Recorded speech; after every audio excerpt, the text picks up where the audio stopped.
Hello friend, तो कैसे हो आप सभी। स्वागत करते हैं आप सभी का युवा क्षितिज जी क्विज में। तो फ्रेंड देखिए, बिहार एसआई के लिए एक न्यू टॉपिक स्टार्ट किए हुए हैं। आप सभी को बताऊंगे आज से, जो कि आप सभी को लुसेंट साइंस का क्वेश्चन दिया जाएगा, जो कि लुसेंट का स्पेशल साइंस का बुक आता है थ्योरिकल में, उसी से क्वेश्चन आपको करवाया जाएगा, जो काफी इंपॉर्टेंट है आपके एग्जाम्स के लिए। साइंस आप सभी डेली साइंस को कवर करना चाहते हैं और लुसेंट को खत्म करना चाहते हैं, तो आज से मेरे साथ जुड़िए और अपनी तैयारी को नेक्स्ट लेवल तक लेके जाइए, क्योंकि आप सभी को बताऊंगा बिहार एसआई का जल्द ही एग्जाम्स होने वाला है। तो समय कम है, कम समय में आपको अधिक से अधिक मेहनत करना पड़ेगा। तो चलिए देखिए, शुरू करते हैं आज की इस क्लास को। हम सभी क्लास में शुरू से अंत तक बने रहिएगा, और अगर पसंद आता हो तो इसे लाइक कीजिएगा और शेयर अपने दोस्तों में जरूर कीजिएगा। देखिए, आपका एक लाइक मोटिवेशन करवाता है, तो लाइक आप सभी जरूर कर दीजिएगा। देखिए, इसका पीडीएफ आपको टेलीग्राम पे दे दिया जाएगा, तो वहां से डाउनलोड कर लीजिएगा। टेलीग्राम का लिंक नीचे डिस्क्रिप्शन में दिया हुआ है। आइए, फर्स्ट क्वेश्चन आपके स्क्रीन पे, कार्य का मात्रक है। अगर इन सेट में किसी भी क्वेश्चन का आंसर बताओ तो अपना आंसर आप सभी नीचे कमेंट बॉक्स में बता सकते हैं। देखिए फ्रेंड, हर क्वेश्चन के लिए आपको 5 सेकंड का समय दिया जाएगा। इतने समय में आप सभी अपना आंसर नीचे कमेंट बॉक्स में बताएंगे। तो चलिए, इस क्वेश्चन का राइट आंसर करेंगे आप सभी। इस क्वेश्चन का राइट आंसर क्या होगा? कार्य का मात्रक क्या है, आप सभी को बताओगे। कार्य का मात्रक क्या है? जूल। ऑप्शन में ए राइट आंसर हो जाएंगे। तो जो भी ऑप्शन में ए को टिक करे थे बिल्कुल राइट आंसर होंगे। जूल याद रखिएगा आप सभी। कार्य का मात्रक क्या है? जूल है। ये छोटा छोटा सा क्वेश्चन है, पर क्वेश्चन क्या करता है, कंफ्यूजन करता है, और जिसके कारण से अधिकतर बच्चे गलती कर देते हैं। अगला क्वेश्चन देखिए, प्रकाश वर्ष इकाई है।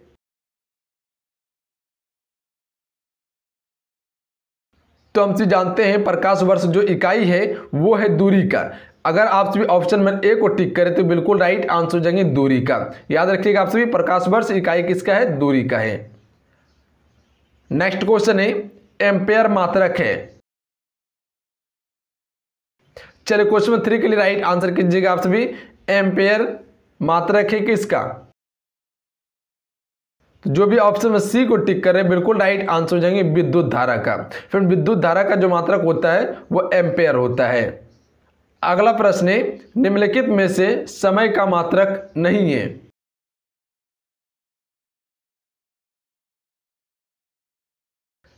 सी राइट आंसर हो जाएंगे प्रकाश वर्ष। फिर प्रकाश वर्ष जो है ये समय का मात्रक नहीं है, जबकि अधिवर्ष, चंद्र ग्रहण, ये सभी क्या है? समय का मात्रक है। याद रखिएगा आप सभी, प्रकाश वर्ष समय का मात्रक नहीं है बल्कि दूरी का मात्रक है। अगला प्रश्न है, पारसेक इकाई है।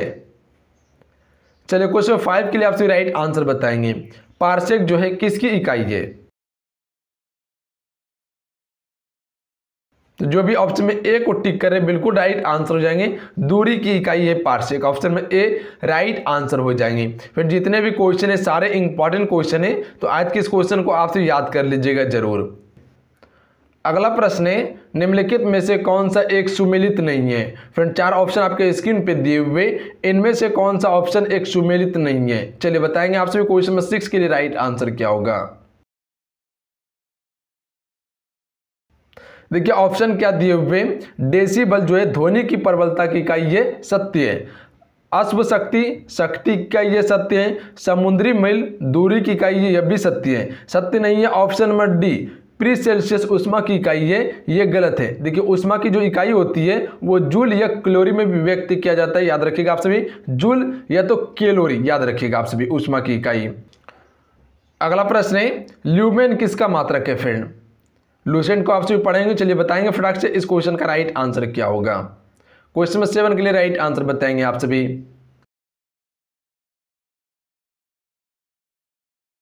ज्योति फ्लक्स का मात्रक है ल्यूमेन। याद रखिएगा आप सभी, ज्योति फ्लक्स का मात्रक है ल्यूमेन। ऑप्शन में बी राइट आंसर हो जाएगा। अगर आप सभी ऑप्शन में बी को टिक करें तो बिल्कुल राइट आंसर है। अगला प्रश्न है, दाब का मात्रक है। फ्रेंड, चलिए बताएंगे क्वेश्चन में 8 के लिए राइट आंसर क्या होगा। दाब का मात्रक क्या है? देखिए, पूरा जो लुसेंट का फिजिक्स है सारा क्वेश्चन को कंप्लीट करवा देंगे हम एक एक करके। जैसे आपका साइंस में फिजिक्स, बायो, केमिस्ट्री, ये सारा चीज कंप्लीट करवाया जाएगा, ताकि आपका एग्जाम में एक भी क्वेश्चन ना छूटे। ए राइट आंसर है पास्कल। फिर दाब का जो मात्रक है वो पास्कल है। अगर आप सभी ऑप्शन में ए को टिक करें तो बिल्कुल राइट आंसर है आप सभी का। अगला प्रश्न है, कैंडेला मात्रक है। फ्रेंड, चलिए बताएंगे क्वेश्चन 9 के लिए राइट आंसर क्या होगा। तो जो भी ऑप्शन में डी को टिक करे बिल्कुल राइट आंसर है उन सभी का ज्योति तीव्रता का मात्रक है कैंडेला। अगला प्रश्न है यंग प्रतिस्थापन गुणांक का एसआई मात्रक है फ्रेंड। इस क्वेश्चन का राइट आंसर क्या होगा? यंग प्रतिस्थापन गुणांक का एसआई मात्रक क्या है?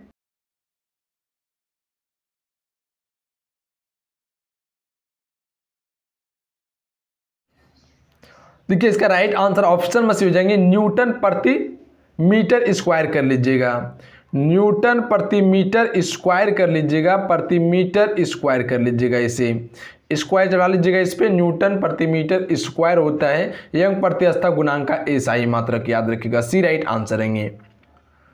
अगला प्रश्न है निम्नलिखित युग्मों में से किन भौतिक राशियों के समान विमीय सूत्र नहीं है फ्रेंड?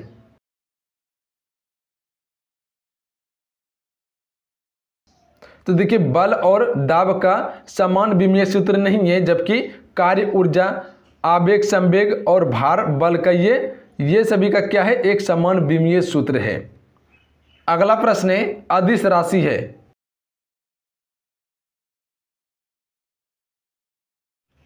तो फ्रेंड आप सबको बताऊंगे अदिश राशि उसे कहा जाता है जिसकी कोई निश्चित दिशा नहीं होती है, जैसे ऊर्जा की कोई निश्चित दिशा नहीं है, जैसे लंबाई की कोई निश्चित दिशा नहीं होती है, याद रखिएगा आप सभी। जिसकी कोई निश्चित दिशा नहीं होती है उसे हम सभी क्या कहते हैं? अदिश राशि कहते हैं। और जिसकी एक निश्चित दिशा होती है उसे हम सभी सदिश राशि कहते हैं, जैसे बल आघूर्ण, ये क्या है? एक सदिश राशि है। संवेग ये एक सदिश राशि है, याद रखिएगा आप सभी।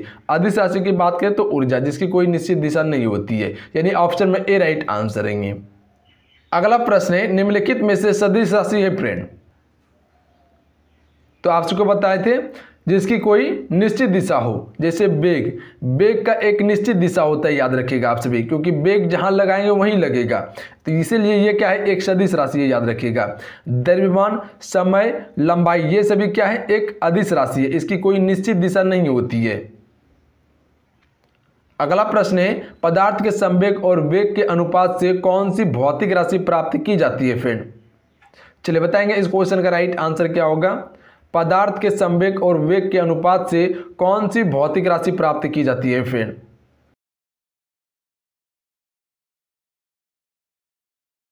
तो जो भी ऑप्शन में सी को टिक कर रहे बिल्कुल राइट आंसर है उन सभी का द्रव्यमान प्राप्त की जाती है, याद रखिएगा, सी राइट आंसर रहेंगे आप सभी का। अगला प्रश्न है शून्य में स्वतंत्र रूप से गिरने वाली वस्तुओं की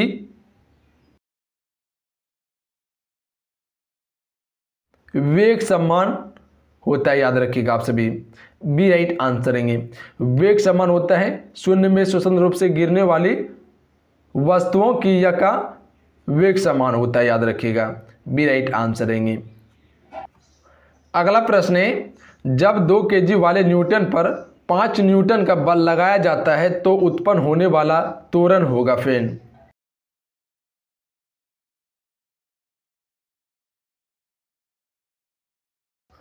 राइट आंसर ऑप्शन में भेजेंगे 2.5 मीटर प्रति सेकेंड स्क्वायर होगा, याद रखिएगा, ए राइट आंसर हो जाएंगे। जो भी ऑप्शन में ए को टिक करे तो बिल्कुल राइट आंसर है 2.5 मीटर प्रति सेकेंड स्क्वायर।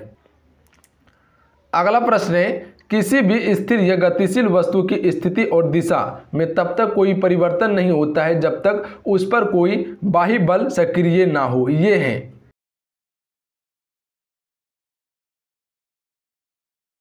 तो ए राइट आंसर है न्यूटन का गति विषय का प्रथम नियम है फ्रेंड, याद रखिएगा। न्यूटन के गति के प्रथम नियम से यह प्राप्त होता है कि कोई भी वस्तु जिस अवस्था में धरा हुआ है उसी अवस्था में धरा हुआ रहेगा जब तक उसमें कोई बाहरी बल ना लगाया जाए। अगला प्रश्न है रॉकेट ... के सिद्धांत पर कार्य करता है। डी राइट आंसर है संवेग संरक्षण के सिद्धांत पर, तो याद रखिएगा डी राइट आंसर है। जो भी ऑप्शन में डी को टिक करे बिल्कुल राइट आंसर है। देखिए संवेग संरक्षण के सिद्धांत पर रॉकेट कार्य करता है, याद रखिएगा। अगला प्रश्न है अश्व यदि एकाएक चलना प्रारंभ कर दे तो अश्वारोही के गिरने की आशंका का कारण है।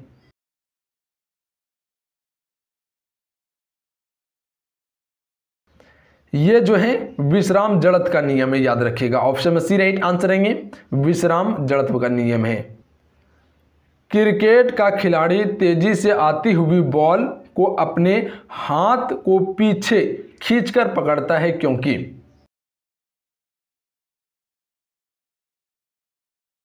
ए राइट आंसर है, बॉल विश्राम की स्थिति में आ सकती है इसलिए किया जाता है ताकि हाथ में चोट कम लगे। इसलिए जो है कि क्रिकेट के जो खिलाड़ी होते हैं जब बॉल आती है तो वो पीछे हाथ करके पकड़ते हैं ताकि चोट कम पड़े, विश्राम की गति में आ पाए। अगला प्रश्न है, बल का गुणनफल है।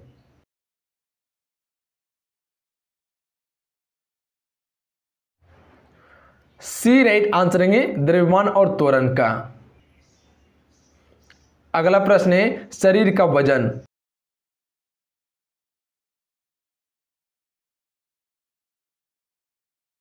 देखिए राइट आंसर ऑप्शन में भेजेंगे, ध्रुव पर अधिकतम होता है, याद रखिएगा फ्रेंड। शरीर का जो वजन है ध्रुव पर अधिकतम होता है, ऑप्शन में बी राइट आंसर रहेंगे। अगला प्रश्न है, किसी मनुष्य का भार पृथ्वी पर यदि 600 न्यूटन है तब चंद्रमा पर उसका भार कितना होगा। फ्रेंड आपसे को बताओगे, पृथ्वी का द्रव्यमान जो है चंद्रमा के द्रव्यमान का 1/6 है। अगर कोई भी चीज़ पृथ्वी पर अगर 600 किलोग्राम है तो उसका चंद्रमा पर वजन जो होगा वो 1 किलोग्राम होगा, याद रखिएगा। तो यदि पृथ्वी पर 600 न्यूटन है तो चंद्रमा पर उसका भार 100 न्यूटन होगा, यानी डी राइट आंसर है, याद रखिएगा आप सभी 100 न्यूटन। अगला प्रश्न है, पृथ्वी की सतह पर किसी का भार 29.4 न्यूटन है तब उसका द्रव्यमान कितना होगा। तो उसका द्रव्यमान 3 किलोग्राम होगा, याद रखिएगा आप सभी। अगला प्रश्न है, एक अंतरिक्ष यात्री पृथ्वी तल की तुलना में चंद्र तल पर अधिक ऊंची छलांग लगा सकता है क्योंकि। चलिए बताएंगे, एक अंतरिक्ष यात्री जो है पृथ्वी तल की तुलना में चंद्र तल पर अधिक ऊंची छलांग लगा सकता है क्योंकि।